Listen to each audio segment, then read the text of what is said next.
I needed to do everything I could to help the Latter-day Saints understand and love the Old Testament as much as possible. I have the ability to share and inspire people with literature and history, but then also financially be able to help those less fortunate. But we found that the Lord needed us, and I think there's a reason why we were there when we were there.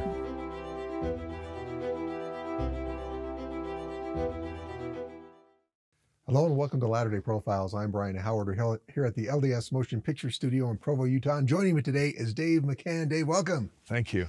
People will recognize him, especially along the Wasatch Front or in Vegas. Been a long-standing voice for BYU in the sports area, doing shows and play-by-play. And also, if you've been in the Vegas area, was about 20 years in Vegas, career, and been here at KSL. I think you came back in 2012, but recently have left from KSL, and now done with that. All sports all the time, or relates to BYU stuff. Dave, I want to know a little bit about how you got started, because I know you grew up, you were an Orem Tiger. Were you a BYU fan from the very beginning? Yeah, and first let me just say thank you for inviting me here. Oh, it's a pleasure. It's great to be the least perfect man in the history of this show to be on it. So it's an honor to be here. We grew up BYU fans. Our dad worked at the Cougar Club as executive director for 25 years. The Marriott Center and LaBelle Edwards Stadium, which was Cougar Stadium back then, was seen as part of our house to us as boys, and so we were spoon-fed BYU Blue right from the start. Mm-hmm. Was it sports or the broadcasting that first got you interested in doing the broadcasting? Well, you know, sports is where all our family memories are centered around for BYU, whether it's going to bowl games or just going to the Marriott Center. Back in the day when the games weren't all on television, you had to actually be there and live it. I was talking to Danny Ainge the other day about that, and Greg Kite when they were back at BYU to celebrate the '81 team that went to the Sweet 16, beat Notre Dame. But back then, maybe one or two games would be on TV, and so they put 22,700 in the Marriott Center, because if you weren't there, all you had was the radio. Yeah. So today we're spoiled. Every single games are on our phones, you know, and our watches and different things. But those moments together with our family, especially with my brothers, you know, my brothers were better athletes than me, all four of them, and they played and they did all that stuff. And I didn't have any size, still waiting for it, and I had to decide, well, what can I do that can get me involved with this? And I started writing for the Daily Herald in Provo when I was 14. I would cover games my brother was playing in, and somehow I'd figure out how to get him in the box score even if he didn't have a great game. I know that's totally unethical, but it's family. You know, you just do that. And my dad would drive me to the games because they were too far to ride on my bike. And they paid me $9.50. Oh, wow. And for the first year, as I was writing high school sports for the Herald, I was also a paper boy. Oh, wow. So I would deliver papers with my own articles in them. And it didn't give me any more tips with the families that I delivered the papers to. I thought it should have, but that experience of involvement, and then went into radio and television. And we sit around today as the McCanns, and my brothers will tell their great stories of sports conquest at quarterback or point guard or this or that, and I'll just let them go until they're done, and then I'll say, well, how many in here get paid to walk into an arena? And then they throw something at me, and that's all I got. That's my only thing. But sports is part of, when you have a big family, you're involved in sports because it's cheap entertainment activity, and your parents want you out of the house. And so that's what we did. That's right. And you're the third of 10 kids, 10. Right? 5 boys and 5 girls. As we talked before, survival of the fittest, I guess. So that's good. Yeah. It made a hearty soul. I know you said you went to Rick's, wrote some for the Scroll up at Rick's College. Winters weren't to your liking, I guess.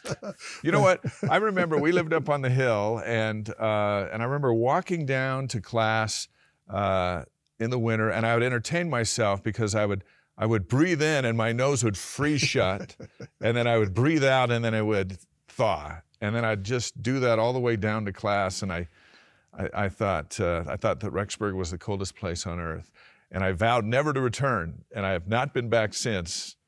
Not because of the vow, I just haven't been back. But that it was cold, and you know, and I'm kind of a wuss. So I thought, but inside the buildings, Alan Palmer was a great influence on me, and I wrote a column for the Scroll and was on the radio, the campus radio, just to stay involved with that. And I've always kind of been around that stuff.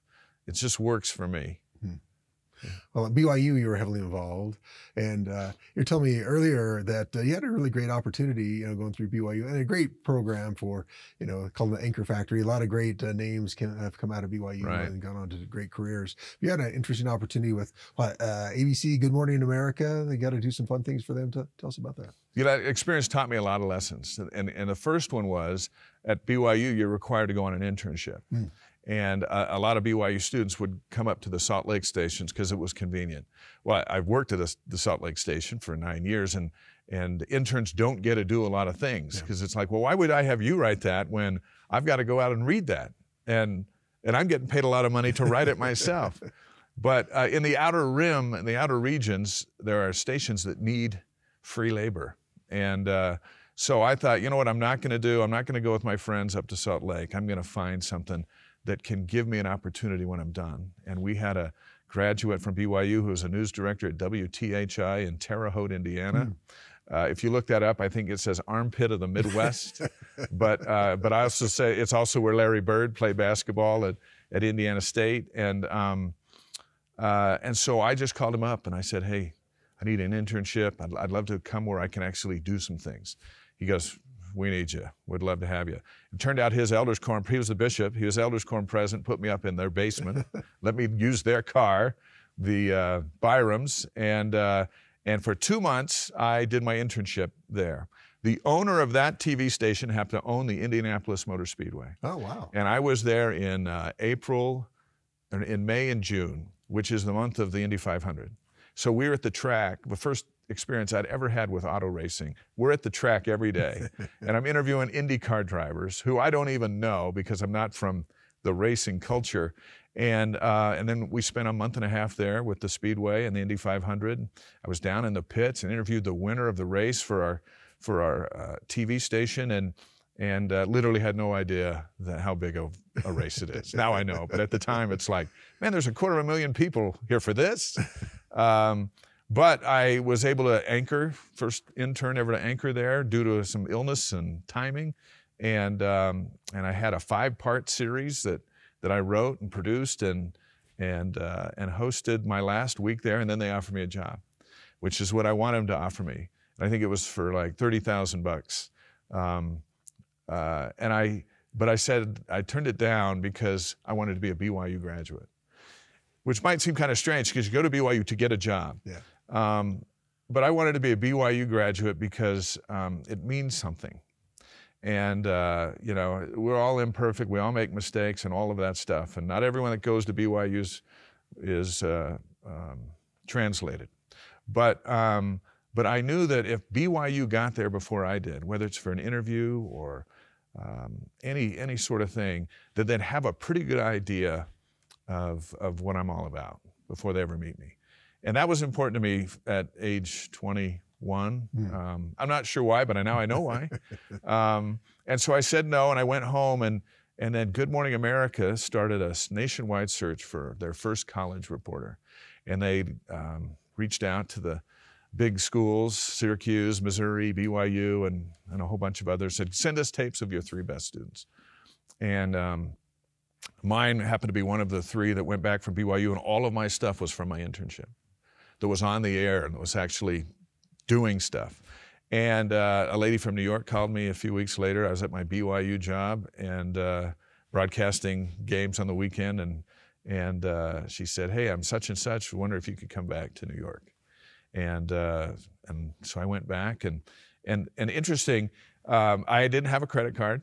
You know, I just got married. I'm in New York for the first time in my life. Everyone says, just act like you've been there before, which is easier said than done. I'm driving past Shea Stadium in this cab, and they said, whatever you do, if the cab driver senses you're from out of town, he's going to take you the long way to your destination. So I'm looking out there, and there's Shea Stadium, and the lights are on, and I'm sitting there thinking to myself, the Beatles played there, the Mets play there. That is that is cool. But I had to act like, so who the Mets got tonight? Like I was just there last night. So the guy's talking to me, and I'm just trying to pull off this big act. But meanwhile, I'm just looking at the skyline, just going, I'm looking for King Kong and all those things that you see from New York. But I get to my hotel, and they check me in, and the guy says, do you have a credit card? And I'm at the Park Place, really ritzy place. And I go, no. He goes, well, do you have money for incidentals? And I'm like, I don't even know what incidentals are. and so now I'm feeling like I'm even smaller than I can be. And there's people behind me. I'm like how much? And they go, well, probably like $400. And I'm like, the last thing I'm going to do is go to New York with $400 because they've got all this NYPD Blue stuff in my head. And so then he leaves perturbed, and he comes back and he goes, he called somebody. He goes, okay, Mr. McCann, this guy will take your thing up. I got up to my room, closed the door, locked it, and I just stayed there. I'm like, I am not going out. Now I look at New York completely different. But we go to this interview with the Senior Vice President of Capital Cities. And if I pass this interview, I'm going to be the first student ever hired by ABC. And we go in and we sit down. It's the end of this long hall. It's just like a TV movie, just this thing. And the handlers are all behind me that brought me in. And he looks across the desk, and he looks at me, and he goes, so where did you do your service? And I go, well, my service? He goes, yeah, your two-year thing that you guys all do. I go, my mission? And he goes, yes. I said, San Antonio, Texas.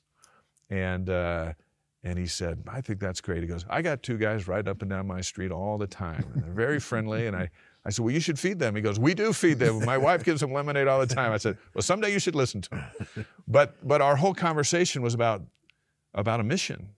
And he looked around and he said, we have a code of ethics here at ABC. But he goes, but I'm not even going to read that to you, because I know if you went on a mission and you're at BYU, you're already living that times 10. And so that was his impression of that. And we finished up, and he looked at the people that brought me in, and he said, how is it we searched the entire country for our first college reporter, and we find the ultimate square of a human being? I just looked at him, I go, it's just your lucky day. And they hired me right on the spot, and for a little over a year, I traveled the country while I was at school and broadcasting games on the weekend with the Blue and White Network and KBYU. And I covered stories that mattered on college campus, like the Gulf War had broken out. So we went to Berkeley, where, they historic for reaction to things like that. Or Indiana had a dorm food program that was encouraging students to come in and eat meals sent in by their mother for a recipe. And so we were in Bloomington for that. And all around the country doing different things. And then I'd go to New York and be on set with Charlie Gibson and Joan London. And that was my taste. That was my first taste of our business, which was crazy because that was at the top. And then I had to get in the elevator and come back down to where everyone else was. And I know I didn't maximize that opportunity because I didn't know what that opportunity was. And then over the last 3 decades, we look back and go, man, what I would have done differently, or would I enjoy the limo ride just a little bit longer than what we had? But what that taught me was, way back when I decided to go on an internship, to do the hard thing, not knowing anything was going to come of it. And then what became of it, and because of my Good Morning America job, I got my Vegas job, and then my Salt Lake job. And that's been my journey. Doing the hard things pay off. And so often us as students are going, what's the path of least resistance here? How can I disrupt my life the least and still get this college credit? And for me, I was motivated to go, I'm going to go the hard way on that. And it worked out. And I'll be grateful for my parents that taught me that, you can do hard things, because it's easier to do easier things. Well, people know the pathway of broadcast television. Your track is obviously very talented and made it into those positions because lots of people want them, many more than there are positions. So that's amazing. I know you ended up in Vegas. You ended up down there for 20 years, and you were doing everything. You did sports, you did news anchoring. What all did you do when you were in Vegas, and how did that come about? Well, I started as a weekend sportscaster and then worked to weeknights, and then I was hired as UNLV's play-by-play guy when BYU went to the mountain and lost all their broadcast rights for 10 dark years. And I wrote for the Las Vegas Review-Journal, and I had a radio show on Tuesday. It was actually a BYU radio show. We have a big BYU audience there. I had to temper that when I was doing UNLV games, but and I'm not saying that's the right way to do it. It's just that was the way where we could raise our family and have my wife at home, and then I'd just do whatever I could to do it. But they weren't hard for me. It was all in the same wheelhouse, and so it was just, well, I can write that article. I can write it in a couple of hours. It's not a grind for me all week to come up with that. Other people are much better at doing other things, and I just found that if I just surrounded myself by these opportunities, that I'd become more valuable. And when one opportunity went away, I could still do other things. And so it was like an insurance policy in my head of, hey, television, you can be here today and gone tomorrow, or radio or newspaper. A new owner comes into the radio station and everyone can be out, no matter if they're in their 30th year. And I just thought the more I could do in our business, the more security it would give me for future options. And so I did it. And people are funny. I was running through the Las Vegas airport a couple of years ago, and a guy stopped me and said, "Hey, love you on the morning show." And I said, "Thanks," and grabbed the train to the baggage claim. And I'm sitting there thinking to myself, not only have I not been on the morning show for 8 years, I've lived in Utah for 8 years. But to this guy, when he sees me, that's what he thinks is where he was growing up, we were part of his life. And that's the power of television and the importance of influence, for better, or for not. We have an opportunity to be adopted into your family and grow up with you. I had a kid stop me one time, and he said he didn't recognize me, and then he finally did, and I wasn't in a suit, and he said, "You know, I'm 18. I've watched you my whole life. I've never not seen you in a suit and tie." And I realized, I go, that's one of the saddest things I've ever heard. And then I realized, well, why would he? Yeah. You know, he lives on the other side of town or whatever. I was grateful that he watched, but at the same time, what he saw of me, and I assured him I'm only in a suit and tie for the smallest amount of the day possible. But that was his link, and it's great to be able to bond with folks. We do that now through BYU Sports on BYUtv around the world. And then when we show up, we're an extension of their love for their experience here at BYU, and they're following a BYU Sports, and that's healthy and fun. I know you impressive in your career because you ended up coming back to KSL back in, I think, 2012. And, you know, the cool thing is, I think, is that, you know, a lot of people are clamoring, but I think it was a mutual invitation, right? We would like to have you come up back here, and as long as you could balance all of your obligations, right? BYUtv and calling games and that kind of thing. You know, I never had a goal to come back. A lot of people say, no, my goal's I've got to be at this place. I've always just wanted to be happy and valued wherever I was. And I had been flying up here for sometimes twice a week for BYUtv stuff while I was anchoring the morning show in Vegas. Now, I moved to the morning show for my last 5 years so that I could coach my son's Little League team and make all of the games instead of just part of the games, because our news in Vegas was at 6 to 7 and 11 p.m. But if I did it in the morning, then I'd be free at night, and then I'd also be free to fly up here and do things. And the challenge with it is the morning show in Vegas required getting up at 1:30 and getting to work at 2:30, and we're on the air from 4 to 7. And so if you're got a Little League game till 10, it's called a nap between Monday and Tuesday, and then you're back on. Well, BYUtv came around, and they came and met with me year before BYU joined the Mountain West. Yeah. No, before they became independent. They were Mountain West. No. And Derek Marquis was the head man at BYUtv, and I'd known him a little bit from my past. And he came down and visited with me after one of our morning shows and said, we're thinking about changing some things at BYUtv. We want to become more legit. We want to become a more legitimate reach and branch to our alumni around the world. How do we do that? And sports is such a driver of new programs and things, and so our focus was that. And so we made a list, really, on a napkin. We made a list of all these things that needed to happen. Number one was we had to get out of the Mountain West Conference because we needed control of our content. Yeah. Mountain West wouldn't even let us put volleyball on our own station, even though they weren't televising it themselves. And that President Bateman was president at the time, couldn't believe that. And he and President Samuelson were like, we have our own network. We should be able to put our own things on if the Mountain isn't going to broadcast them. Or let us do the replays. And they wouldn't do that either. So that was a big thing. Anyway, the list went on and on. We had to get out of the conference. We had to get access to our own product. And we also needed to hire professionals to come back and be the face of it. I loved it when I had opportunities as a student, but a student just can't sell it. And it's not their fault. They need to go out and get 20 years of experience, then come back, and then they can help sell it. Right. And so over the course of the next 18 months, everything on that list happened, including leaving the Mountain West and becoming independent in football and joining the West Coast Conference. And then in part of that, my agreement was to come up and host a show on Mondays called True Blue. And I would replace a student that had been doing it, but we were going to launch into this level of professionalism, or at least try to do it. Apparently they couldn't get anyone else, so they asked me to. So then Monday would be I'd anchor the news in the morning, go right to the airport, fly up here, get a car, come down, tape our show, have dinner at my mom's house, go back to the airport, and fly back on the 9:30 flight, get up at 1:30 and be back at Channel 8 for the morning show. I did that for 5 years. It's no way to live. But you can do anything. You can do anything for a short period of time, no matter what it is in life.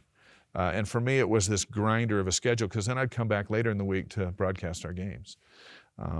So while all that was going on, KSL was watching me on BYUtv.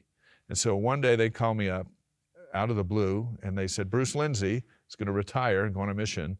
Would you be interested in replacing him as the evening news anchor? Now, I'd never even anchored the evening news. So I just kind of laughed to myself, and I go, sure. I wasn't even sure I heard it right, but there'd only been 2 other anchors in 55 years at KSL. So you say yes, and then you go, now what was that? What was that about? And so I met with them on the next day, because I had a game against Pepperdine at the Marriott Center, and this roller coaster event occurred, and eventually they offered me the job, and I said, well, I still want to do BYU. They go, we want you to do that. I mean, why would they not want that in their house, as opposed to? So they said, if you can do it, we'll just help the schedule. So if you can just serve both masters, which you can do if you don't golf. You can't serve 2 masters if you don't golf. But and I knew how big of a deal it'd be for my mom. My dad had already passed away, and so my mom was teaching English in China at the time for BYU. And so I sent her a note after I agreed to take the job, and I sent her a note, and all I said was, hey, when you get back on July 15th, turn on the 6 o'clock news on Channel 5, and I will see you there. And that's it. And I hit send. And then I went home, went to bed, because I had to get up the next day for the morning news, and I woke up to this paragraph, all in capital letters, so I think she was shouting, of how excited she was. She was so excited, she made a whole batch of brownies, ate them all by herself. But so I knew that would be fun for any parent, if he could, should be able to participate in their kids' highs and lows and career. And so that part's been fun, but 30 years of that was enough for me, and I got out of there. Yeah. Well, I just have a couple minutes left. So right now you're working KSL left. Has it been a year, 2 years? How? Last May. Last May. So about a year ago. Now working exclusively with BYU Television, still doing so many sports things. So if people are, you got AFR, what else have you got going on that you're working on that people will be, if they haven't noticed yet, what you got going on? Well, for BYUtv, so I'm the play-by-play announcer for basketball and football and baseball, and work with Blaine Fowler and Gary Scheide, Spencer Linton, Jerem Jordan, and Kristen Kozlowski and that group. And then with After Further Review with Blaine and David Nixon, that'll start at the end of July. And football's 5 Alarm. It's year-round in Provo, and then I'm writing for the Deseret News, which I enjoy, writing sports feature stories and things. And I'm not in the fast lane that I was when I was trying to do all of it at the same time, but I'm just like 2 lanes over. People say, hey, how's retirement? I go, I'll tell you when I'm retired. But I'm too young to retire. But at this phase of life, it's fun to be able to kind of pick some things and go, you know what, I want to be a big part of BYUtv, because I've always felt that second to the Book of Mormon, is the greatest missionary tool in the history of the church in the modern day. I've been in Russia and watched BYUtv. Been in Morocco and watched BYUtv. It's everywhere, and sports is a little tiny driver to the main goal and main mission. And so I want to be part of that, and so I think that's why me and my colleagues are so committed to trying to be good, and trying to bring a level of professionalism, so that we're going into the Big 12. That's a bunch of markets that have BYUtv already in their home and they don't know it. But when Kansas State plays BYU in Provo on BYUtv, Kansas will know it. And it's our job to be at our best. Yeah. And we're not homers. It's our job to be at our best, because we want, actually their audience is more important than our own in the grand scheme of BYUtv. Now the BYU fan doesn't want to hear that, but in reality, us playing all those teams in the Big 12, where they don't realize that there is an active Latter-day Saint population all around them. This will bring that to light. And when BYU comes to play in some of those places and they look at all these fans, like when BYU played Baylor last year in Waco, and they're going, "What, man, you guys travel fantastic." And the reality is, most didn't travel here. We're your neighbors. Now we just have a reason to put our blue shirt on and go to the game and cheer for our team. And then all of a sudden, the presence of the church and in all these areas, and especially in Middle America, will have a rallying. Not every church member is a BYU fan. I don't mean that, but I mean the rallying thing of, hey, we're your neighbors and we're in your community, and our team's coming to play for the first time ever, and we're going to be there. And now you know that I did not fly in from Salt Lake. I drove in from such and such, just down the street. And so there's an opportunity for some serious growth, and the beauty of BYUtv is you don't have to go order it.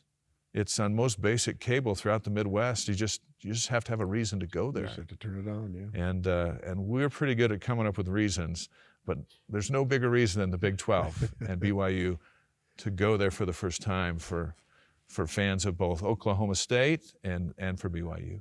It's going to be a lot of fun. We're looking forward to it. Coming up quicker than we can think. But Dave, it's been a pleasure to talk with you. So interesting to hear about your background, and wish you all the best. And it'll be fun moving forward. The Big 12 should provide some new adventures. So we're looking forward to it. Thank you. It's good to be here. Thanks, Dave.